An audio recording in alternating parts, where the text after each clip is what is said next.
kelas 2F dengan NIM 8218037. Saya akan mempresentasikan hasil kerja biografi anotasi biografi saya yang berjudul pengantar psikodiagnostik. Ini yang pertama adalah deskriptifnya. Ini judulnya ada pengantar psikodiagnostik. Penulisnya ada Yifdiar Tanta, penerbit Pustaka Pelajar, tahun terbit 2005. Tempat terbit Yogyakarta, edisi penerbitan yaitu 1. Selanjutnya ada pernyataan singkat buku pengantar psikodiagnostik, yaitu buku yang mempelajari ilmu tentang bagaimana cara mengidentifikasi dan cara memahami karakteristik psikologi individu atau kelompok. Jadi buku ini itu menjelaskan bagaimana cara untuk mengidentifikasi karakteristik psikologis dari setiap individu dengan menggunakan berbagai metode atau teknik seperti wawancara, observasi, tes psikologi. Jadi teknik atau metode ini dilakukan untuk mengumpulkan data dan memberikan interpretasi tentang perilaku dan kondisi mental seseorang. Buku ini membahas berbagai aspek psikodiagnostik termasuk prinsip penggunaan tes psikologi, keterbatasan tes, konsep pengukuran tes kognitif dan kognitif setiap individu, serta berbagai setting penggunaan psikodiagnostik seperti klinis, hukum, pendidikan, dan penelitian. Selanjutnya kita mulai dari bab 1, pengertian dan sasaran psikodiagnostik. Jadi seperti yang sudah dijelaskan yang di awal, yaitu psikodiagnostik merupakan pemeriksaan pada aspek-aspek psikologis dari setiap individu atau subjek, yakni meliputi seperti cipta, rasa, rasa, dan karya dari setiap individu. Untuk apa? Untuk mengetahui kualitasnya masing-masing secara umum atau secara keseluruhan.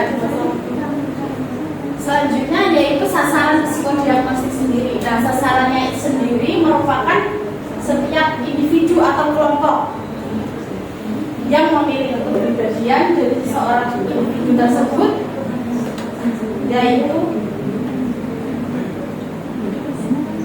sebagai wujud nyata tingkah laku dan kepribadian dari individu tersebut. Selanjutnya yaitu prinsip-prinsip dan psikodiagnostik. Jadi psikodiagnostik ini memiliki beberapa prinsip, diantaranya yaitu memberikan perlakuan yang sama pada setiap individu. Jadi tidak ada unsur saling membedakan dari ahli yang melakukan tes tersebut.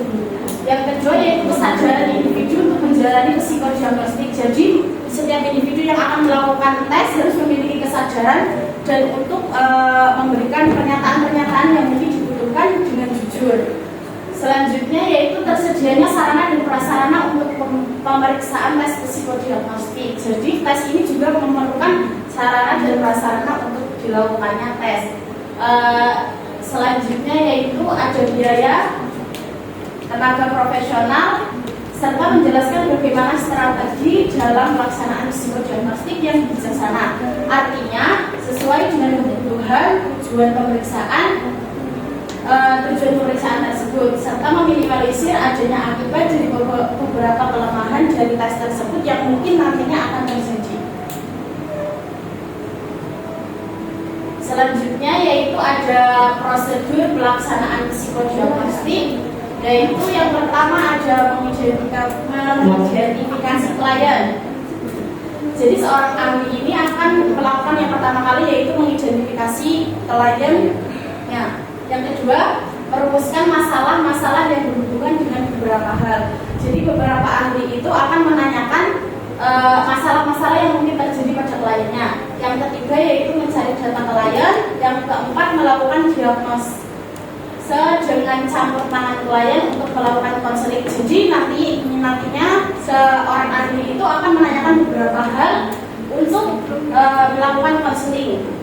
Selanjutnya yaitu melakukan wawancara, melakukan tes, dan melakukan diagnosa dan depan. Jadi setelah didiagnosa, kita ahli itu akan melakukan treatment atau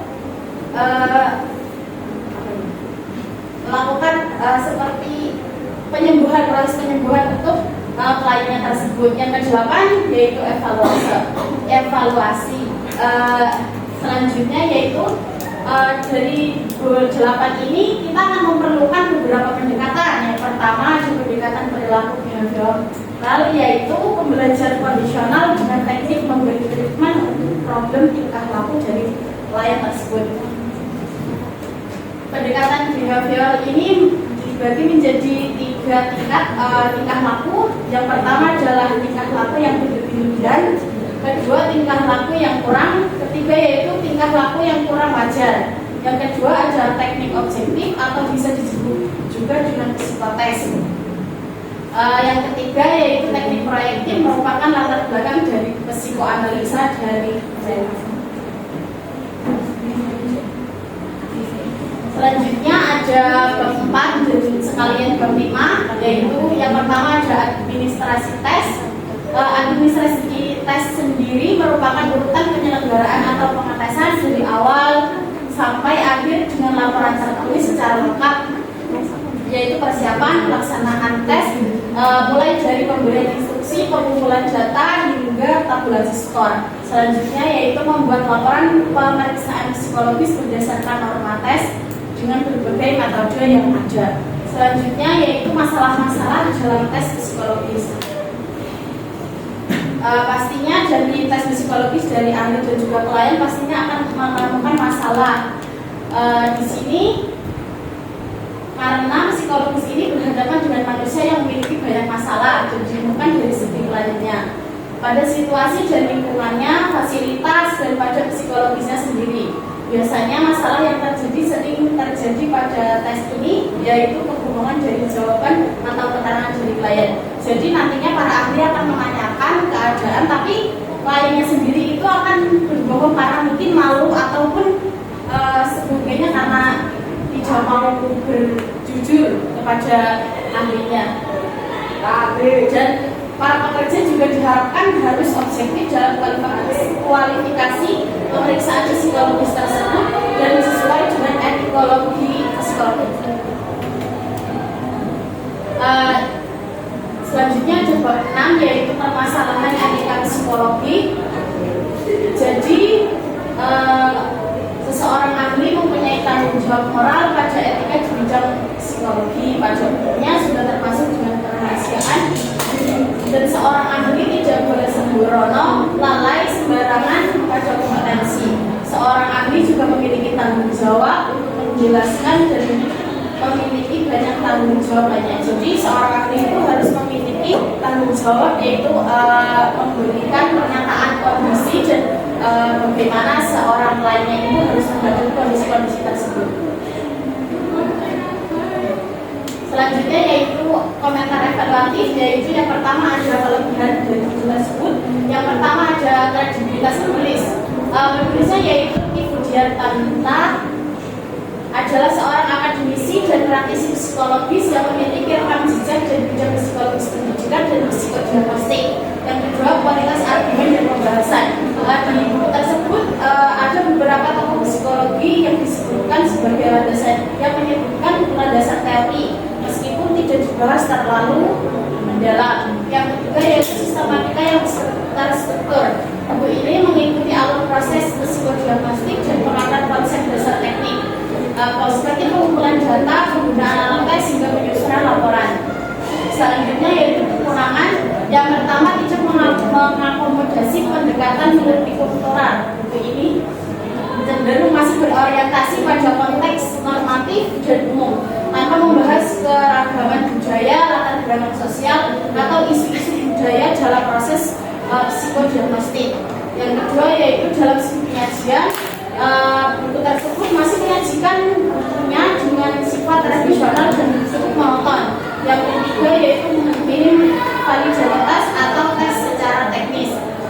Selanjutnya yaitu kritik, yaitu yang dikritik pertama yaitu pembahasan teori terbatas dan kurang mendalam dari buku tersebut. Yang kedua yaitu minim contoh kasus dan latihan praktis. Yang selanjutnya ada saran. Yang pertama perluasan dan pendalaman materi teori. Yang kedua penambahan contoh kasus dan latihan praktis. sebelum saya tutup, saya membuka dua penanya, silahkan.